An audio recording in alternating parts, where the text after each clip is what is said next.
वो ये है कि यदि पुलिस अधिकारी को निर्दिष्ट वारंट का निष्पादन जारी करने वाला न्यायालय की अधिकारिता के बाहर किया जाना है, यदि पुलिस अधिकारी को निर्दिष्ट वारंट का निष्पादन जारी करने वाले न्यायालय की अधिकारिता के बाहर किया जाना है, तब वह पुलिस अधिकारी उसका निष्पादन कैसे करेगा या एग्जीक्यूट कैसे करता है।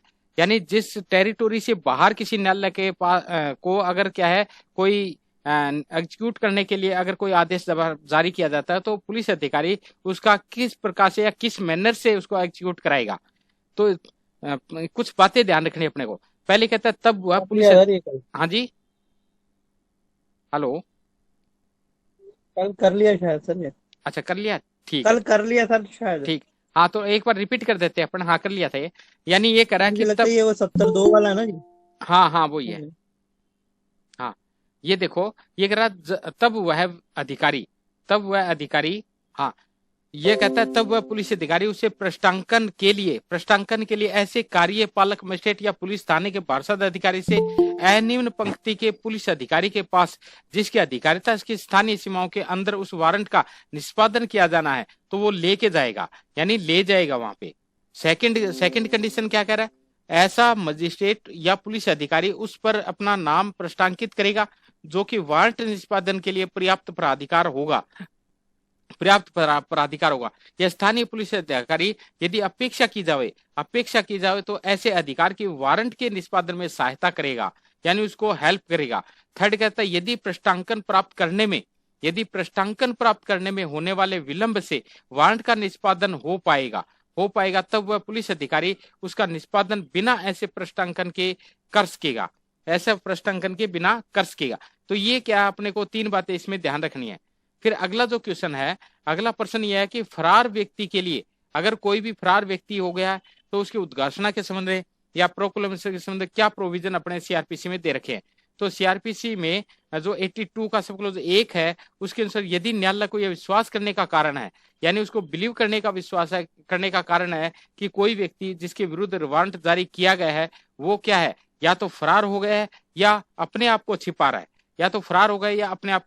है, या जिससे वारंट का निष्पादन नहीं किया जा सकेगा, तो यह अपेक्षा करने वाली लिखित उद्घोषणा प्रकाशित की जाएगी। ऐसी के प्रोक्लेमेशन पब्लिश की जाएगी कि वह व्यक्ति विनिर्दिष्ट स्थान व समय पर जो उद्घोषणा के प्रकाशन की दिनांक से कम 30 दिन के पश्चात का होगा हाजिर हो। यानी ऐसी प्रोक्लेमेशन चस्पा की जाएगी, प्रकाशित की जाएगी 30 दिन में वो क्या है प्रेजेंस हो।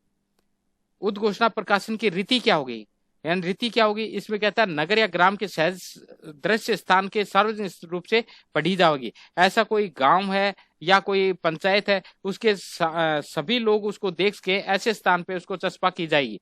और क्या है, उसके निवास स्थान के सहज दृश्य, यानी उसका जो रेजिडेंस है वहां पे वो चस्पा की जाएगी या लगाई जाएगी। और एक प्रति न्यायालय के जो नोटिस बोर्ड है वहां पे चस्पा की जाएगी। न्यायालय ठीक समझे तो इसका प्रकाशन किसी दैनिक समाचार पत्र में भी करवा सकता है, ये 82 का सब क्लोज 2 कह रहा है। इसके बाद अगला जो क्वेश्चन है वो ये कहता है यदि उद्घोषणा जारी किए जाने के पश्चात उद्घोषित व्यक्ति की चल या अचल संपत्ति की कुर्की का आदेश दिया जा सकता है, तो ऐसी संपत्तियों की कुर्की की विभिन्न रीतियां बताइए। तो उसकी जो अटैचमेंट है वो कैसे हो सकती है, उसका क्या मैनर्स होगा, क्या रीति होगी। तो इसमें 2 प्रकार की मैनर्स होते हैं, एक तो चल संपत्ति होते हैं, चल संपत्ति और अचल संपत्ति। अगर चल संपत्ति या मूवेबल प्रॉपर्टी या ऋण की कुर्की होगी तो क्या होगा, या तो उसको अभिग्रहण करके या रिसीवर करके या उद्घोषित व्यक्ति को संपत्ति का परिधान करने का प्रतिषेध करने वाले आदेश द्वारा, या उपरोक्त सभी या किन्हीं दो रीतियों से किया जा सकता है। हाँ इसके बाद क्या है, अचल संपत्ति की अगर कुर्की या अटैचमेंट करना है तो कैसे होगा, या तो कब्जा दे करके या रिसीवर की अपॉइंटमेंट करके या उद्घोषित व्यक्ति को संपत्ति का किराए देने या परिधान करने का प्रतिषेध करने वाले लिखित आदेश द्वारा, या उपरोक्त सभी या किन्हीं 2 रीतियों से किया जा सकता है। तो अगर कहीं पर भी उद्घोषणा जारी की गई है और उद्घोषित व्यक्ति की चल या अचल संपत्ति की कुर्की का आदेश दिया गया है तो किस मैनर से उसको अटैच किया जाएगा। तो चल संपत्ति है तब तो उसको रिसीवर करके अभिकरण करके या उद्घोषित व्यक्ति को संपत्ति के परिधान करके या इनमें से कोई दो रीति से। अगर अचल संपत्ति है तो उसका कब्जा देकर, डिलीवर्ड करके, या रिसीवर की अपॉइंटमेंट करके, या फिर उद्घोषित व्यक्ति को संपत्ति का किराया देने या प्रदान करने का प्रतिषेध करने वाले लिखित आदेश के द्वारा, या उपरोक्त सभी या किन्हीं दो रीतियों के द्वारा। अगर यदि संपत्ति राजस्व सरकार को राजस्व देने वाली भूमि है, अगर रेवेन्यू बकाया है, तो वहां कुर्की जिला कलेक्टर या जिला कलेक्टर के माध्यम से की जा सकेगी। ये 83 में बताया गया है। इसके बाद अगला जो क्वेश्चन है वो ये कहता है दंड प्रक्रिया संहिता के अंतर्गत पत्रों व तारों के संबंध में प्रक्रिया क्या है। तो पत्र या तार है तो उसके संबंध में अगर कैसे की जाएगी, वहां पे यदि किसी जिला मजिस्ट्रेट, मुख्य न्यायिक मजिस्ट्रेट या सेशन न्यायालय या उच्च न्यायालय की राय में, यानी अगर तार या पत्र है तो वहां पे डीएम कर सकता है, या सीजीएम या सेशन न्यायालय का उच्च न्यायालय की राय में अगर वहां पे डाक या तार प्राधिकारी की अभिरक्षा में कोई दस्तावेज, पार्सल या वस्तु है, या जिसकी आवश्यकता अन्वेषण, जांच या अन्य कार्रवाई में है, या डाक या तार प्राधिकारी से अपेक्षा कर सकता है कि वह उसके द्वारा निर्दिष्टित व्यक्ति को दस्तावेज, पार्सल या चीज का प्रदान कर दे, तो 92 का सब क्लोज 1 के तहत क्या है, उसको डिलीवर्ड की जा सकती है। यदि किसी कार्यपालक या न्यायिक मजिस्ट्रेट या पुलिस आयुक्त द्वारा जिला पुलिस अधीक्षक की राय में अगर कोई दस्तावेज, पार्सल या चीज उपरोक्त प्रयोजन या किसी काम के लिए आवश्यक हो, तो वह डाक या तार प्राधिकारी से अपेक्षा कर सकता है, यानी अपेक्षा कर सकता है कि वह ऐसे दस्तावेज आदि की तलाशी कराए और उसे जिला मजिस्ट्रेट, मुख्य न्यायिक मजिस्ट्रेट या न्यायालय के आदेशों के मिलने तक निरुद्ध रख सकेगा या रोके रख सकते हैं। 92 का सब क्लोज 2 के तहत ये बात बताई गई है। इसके बाद देखो तलाशी वारंट जारी कैसे किया जाता है, तलाशी वारंट जारी कैसे होता है। तो इस तलाशी वारंट में 93 जो सीआरपीसी का सेक्शन है उसमें तलाशी वारंट के बारे में बताता है। न्यायालय को यह विश्वास हो या कोर्ट को यह विश्वास हो कि वह व्यक्ति जिसे धारा 91 दस्तावेज या अन्य चीज पेश करने के लिए समन है, या धारा 92(1) के अधीन अपेक्षा संबोधित की गई है, तो ऐसे समन या उपेक्षा द्वारा अपेक्षित दस्तावेज या चीज पेश नहीं करेगा, या दस्तावेज या चीज के बारे में न्यायालय को यह ज्ञात नहीं है कि वह किस व्यक्ति के कब्जे में है, या न्यायालय का विचार है कि किसी जांच, विचारण या अन्य कार्यवाही के प्रयोजन की पूर्ति साधारण तलाशी या निरीक्षण से होगी, तो वहां तलाशी वारंट जारी कर सकता है और वह व्यक्ति जिसे वारंट निर्दिष्टित है उसके अनुसार तलाशी ले सकता है। परंतु प्रोवाइडेड क्या कह रहा है कि जिला मजिस्ट्रेट या मुख्य न्यायिक मजिस्ट्रेट से भिन्न कोई भी मजिस्ट्रेट डाक या तार प्राधिकारी की अपेक्षा में किसी दस्तावेज, पार्सल या अन्य चीज की तलाशी के लिए वारंट जारी करने के लिए प्राधिकृत नहीं है। तो ये अच्छे क्वेश्चन है।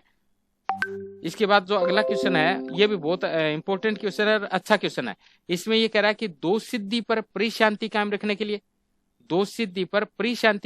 के लिए प्रतिभूति की मांग कब की जा सकेगी। यानी अगर दोषी हो चुका है, अगर उसको परिशांति बनाए रखने के लिए कि सिक्योरिटी की मांग की गई है, अगर सिक्योरिटी की मांग की गई है तो कब की जा सकती है।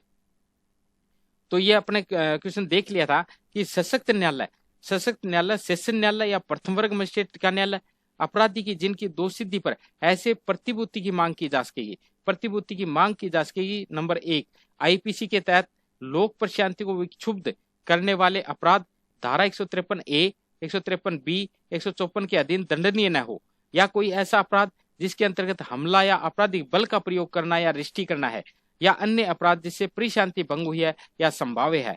अवधि क्या होगी, अगर न्यायालय ऐसे व्यक्ति को दंडादेश देते समय आदेश दे सकता है, ऐसे दंडादेश देते समय आदेश दे सकता है कि वह 3 वर्ष से अधिक इतनी अवधि के लिए, 3 वर्ष की इतनी अवधि के लिए जितनी वह ठीक समझे या अप्रोप्रिएट समझे, परिशांति कायम रखने हेतु प्रतिभूत सहित या रहित बंद पत्र निष्पादित करने का आदेश कर सकता है, जो कि धारा 106 के तहत बताई गई है।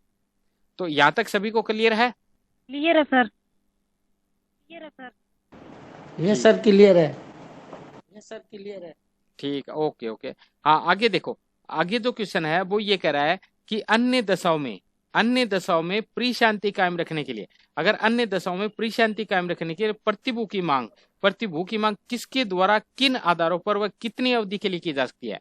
बहुत अच्छा क्वेश्चन है कि अन्य दशाओं में अगर इनके अलावा अगर अदर कोई सर्कमस्टांसेस है तो उसमें परिशांति या सिक्योरिटी कायम रखने के लिए प्रतिभूति यानी सिक्योरिटी की मांग किसके द्वारा या किन आधारों पे, कौन से ग्राउंड के आधार पे कितनी टाइम पीरियड के लिए ली जा सकती है।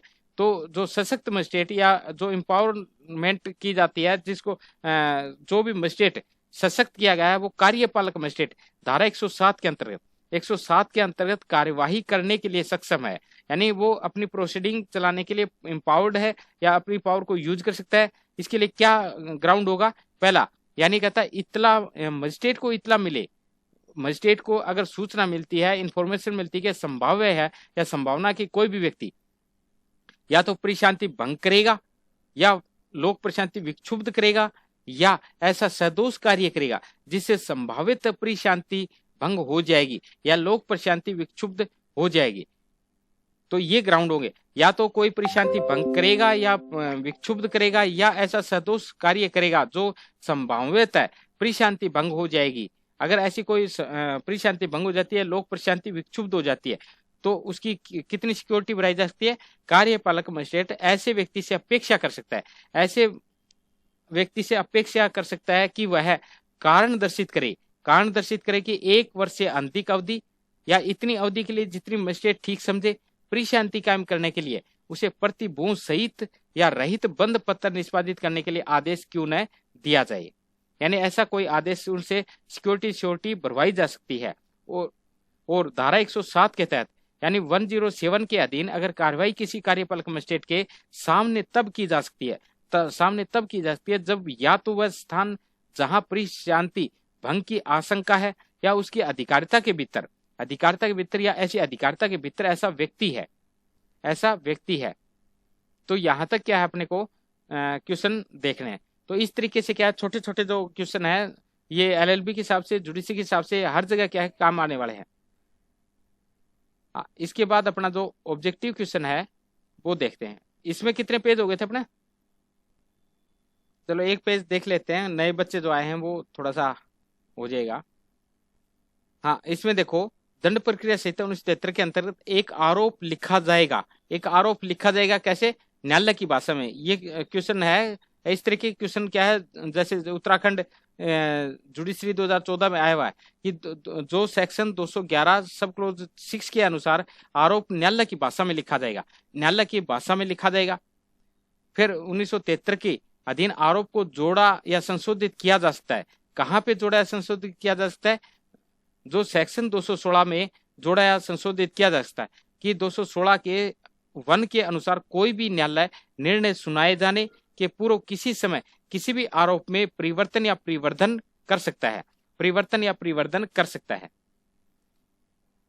फिर सीआरपीसी 1973 के अधीन एक वारंट मामले में जो पुलिस रिपोर्ट पर संस्थित किया गया है या विचारण प्रारंभ होता है तो वहां पे जब अभियुक्त उपस्थित होता है, यानी जब अक्यूज्ड वहां पे प्रेजेंस होगा तो ही उसकी क्या है कार्रवाई स्टार्ट होती है।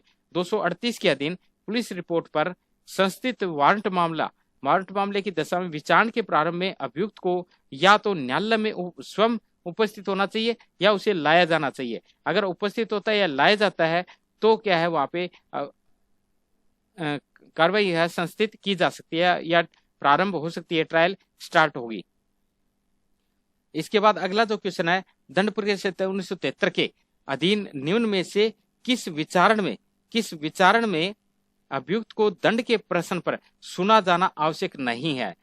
कौन इसमें क्या कह रहा है कि निम्न में से किस विचारण में, कौन सी ट्रायल में अक्यूज्ड को दंड के प्रश्न पर सुना जाना आवश्यक नहीं है? तो इसमें क्या समन मामलों के विचारण में सुना जाना आवश्यक नहीं है, जो कि 255 का सब 2 के अनुसार जहां मजिस्ट्रेट धारा 325 या धारा 360 के उपबंधों के अनुसार कार्रवाई नहीं करता वहां यदि वह इस निष्कर्ष पर पहुंचता है कि अभियुक्त दोषी है तो वह विधि के अनुसार उसे के बारे में दंडादेश देगा। इसके बाद जो प्ली बार्गेनिंग है उससे संबंधित कुछ क्वेश्चन है और 405 जो सेक्शन है 265 ए से 205 तक क्वेश्चन जो बनते हैं मोस्ट है वो इस प्रकार है कि विचारण के दौरान न्यायालय द्वारा एक अभियुक्त के कथनों को अभिलिखित किया जाता है। दंड प्रक्रिया संहिता 1973 की धारा कौन सी होगी? धारा एक कहता है 313 जो मुलजिम बयान बोले जाते हैं। मुलजिम बयान के अनुसार क्या है उसको कार्रवाई होती है। यानी 313(1) के अनुसार प्रत्येक जांच या विचारण में इस प्रयोजन से कि अभियुक्त अपने विरुद्ध साक्ष्य में प्रकट होने वाली किन्हीं परिस्थितियों का स्वयं स्पष्टीकरण कर सके या न्यायालय क्या करेगा, किसी भी स्टेज के ऊपर किसी भी प्रकरण में अभियुक्त को पहले से चेतावनी दिए बिना उसके ऐसे प्रश्न कर सकेगा या जो न्यायालय आवश्यक समझे। अभियोजन के साक्ष्यों की परीक्षा किए जाने के पश्चात और अभियुक्त से अपनी प्रतिपरीक्षा करने की अपेक्षा किए जाने के पूर्व उस मामले के बारे में उससे साधारणतः प्रश्न करेगा। कली आवाज आ रही है क्या, समझ आ रहे हैं? बिल्कुल सर, क्लियर है। आ रहे हैं। बिल्कुल सर, क्लियर है। ठीक है। हाँ आगे देखो 1973 का जो क्वेश्चन है, सीआरपीसी 1973 के अनुसार एक अक्यूज्ड या अभियुक्त अपनी प्रतिरक्षा में सक्षम साक्षी हो सकता है, यानी अपनी जो डिफेंस करने में कॉम्पिटेंट जो विटनेस होगा वो कौन होगा या कौन से सेक्शन में बताएगा। तो 315 सेक्शन 315 में हमें देखा है, जो सीआरपीसी के सेक्शन 315 में के सब क्लोज 1 में लिखा है, इसके अनुसार कोई भी व्यक्ति जो किसी अपराध के लिए किसी दंड न्यायालय के समक्ष अक्यूज्ड है या प्रतिरक्षा के लिए सक्षम साक्षी होगा, यानी अपना डिफेंस करने में सक्षम साक्षी हो सकता है। तो इसी प्रकार से जो एविडेंस एक्ट है उसमें भी, या जो हमारा जो कॉन्स्टिट्यूशन है उसमें भी, यानी सक्षम साक्षी जो 20 का सब क्लोज 3 है वहां भी ये बात कही गई है। इसी प्रकार से यहाँ कहता है अपना डिफेंस कर सकता है और अपने विरुद्ध या उसके विचारण में उसके साथ आरोपित किसी व्यक्ति के विरुद्ध लगाए गए आरोपों को नासाबित करने के लिए शपथ पर साक्ष्य दे सकता है। 1973 की धारा 358 के अंतर्गत जुर्माने का भुगतान न करने पर किसी अधिकतम डिफॉल्ट का दंडादेश पारित किया जा सकता है। तो अधिकतम डिफॉल्ट का जो दंडादेश है कितने दिन के लिए किया जा सकता है, तो वहां पे 30 डेज के बारे में बताया गया, 30 दिन के लिए। जो 358 358 के अनुसार अधिनिर्णित समस्त प्रतिकर ऐसे वसूल किया जाएगा मानो वह जुर्माना है, और यदि वह ऐसे वसूल नहीं किया जा सकता तो उस व्यक्ति को जिसके द्वारा वह डाउट है या संदेह है 30 दिन से अधिक इतनी अवधि के लिए जितनी मजिस्ट्रेट निर्देशित करे साध्य कारावास का दंडादेश दिया जा सकेगा। यानी सादा कारावास एक तो होता है रिग्रेस और एक होता है सिंपल, यानी सादा कारावास या सश्रम कारावास। तो इसमें सादा कारावास देने का प्रावधान दिया गया है जब तक कि ऐसी राशि उससे पहले न दे दी जाए। इसके बाद देखो अगला क्वेश्चन, ये क्वेश्चन भी क्या कई बार आए हुए हैं, यानी 1973 की किस धारा में पीड़ितों के उपचार हेतु अपराध विधि जो संशोधन अधिनियम 2013 में जोड़े गया था, तो 357C जोड़ा गया था। ये अच्छा कंसेप्ट है कि 357C जो पीड़ित को कंपनसेशन या लोक या प्राइवेट अस्पताल, चाहे वे सेंट्रल गवर्नमेंट या स्टेट गवर्नमेंट, स्थानीय निकायों के किसी अन्य व्यक्ति द्वारा चलाए जा रहे हों, या आईपीसी की धारा 326A और 376A BCDE के अधीन आने वाले किसी भी अपराध के पीड़ितों को तुरंत निःशुल्क प्राथमिक या चिकित्सकीय उपचार उपलब्ध कराएंगे और ऐसी घटना को तुरंत सूचना देगा। इसके बाद सीआरपीसी 1973 की किस धारा के अंतर्गत उच्च न्यायालय सेशन न्यायालय के मृत्युदंड के आदेश की पुष्टि उसके निष्पादन किए जाने के पूर्व करेगा, यानी उससे पहले कंफर्मेशन लेगा। तो ये 366 में अपन पढ़ चुके हैं कि 366 का बैरेक्ट में क्या है, 366 में भेजेगा, 367 में जांच होगी और 368 में वापिस आ जाएगी। तो उपबंध कर देते हैं, यानी 366 के प्रोविजन जो है इसके तहत जब कभी सेशन न्यायालय किसी मामले में मृत्युदंड का निर्णय दे, सेशन कोर्ट अगर उसको सजा डेथ सेंटेंस सुनाता है तो उसे पुष्टि हेतु हाई कोर्ट को भेजेगा। फिर 1973 की धारा 446 के अनुसार एक मजिस्ट्रेट के द्वारा पारित किया गया आदेश निम्न में से किसके समक्ष अपीलनीय होगा, तो ये सेशन न्यायालय के समक्ष होगा। यानी फर्स्ट क्लास मजिस्ट्रेट की अपील हमेशा ही सेशन के पास होगी, सेशन की हाई कोर्ट में होगी, हाई कोर्ट की सुप्रीम कोर्ट में होगी। तो ये अपने को देखना है। इसके बाद जो अगले क्वेश्चन है, अगला ये है अपना कि सही उत्तर को चुनिए सही कौन सा है। तो फर्स्ट और सेकंड दोनों ही सही है कि सीआरपीसी के प्रोविजन जम्मू और कश्मीर राज्य पर प्रवर्तित नहीं होते। तो अब क्या है होते हैं, यहाँ पर जो नए अमेंडमेंट जो था 19 में 2019 में जो अमेंडमेंट हुआ 370 हटा दी गई, अब ये प्रोविजन लागू हो जाएंगे और सभी प्रावधान नागालैंड राज्य पर भी परिवर्तन नहीं होते हैं। तो वहां नहीं होंगे, यहाँ पे होंगे। निम्नलिखित में से कौन सा सही सम्मिलित नहीं है? तो इसमें क्या है, सी सही नहीं है, यानी डी के अनुसार। इसमें कहता है डी के अनुसार पुलिस थाना से मतलब है कोई भी चौकी या स्थान अभिप्रेत है जिसे राज्य सरकार द्वारा साधारणतः विशेषता पुलिस चौकी घोषित किया गया है, या इसके अंतर्गत राज्य सरकार द्वारा इसे निर्मित या विनिर्देशित कोई स्थानीय क्षेत्र भी है। जांच की जाती है, जांच हमेशा किसके सामने होगी? तो मजिस्ट्रेट या न्यायालय के द्वारा होगी। जांच हमेशा ही मजिस्ट्रेट या न्यायालय के द्वारा होती है। तो इस प्रकार से अपने क्या है ये ऑब्जेक्टिव और जो डिस्क्रिप्टिव क्वेश्चन है, इस तरीके से अपने को क्या तैयारी करनी है।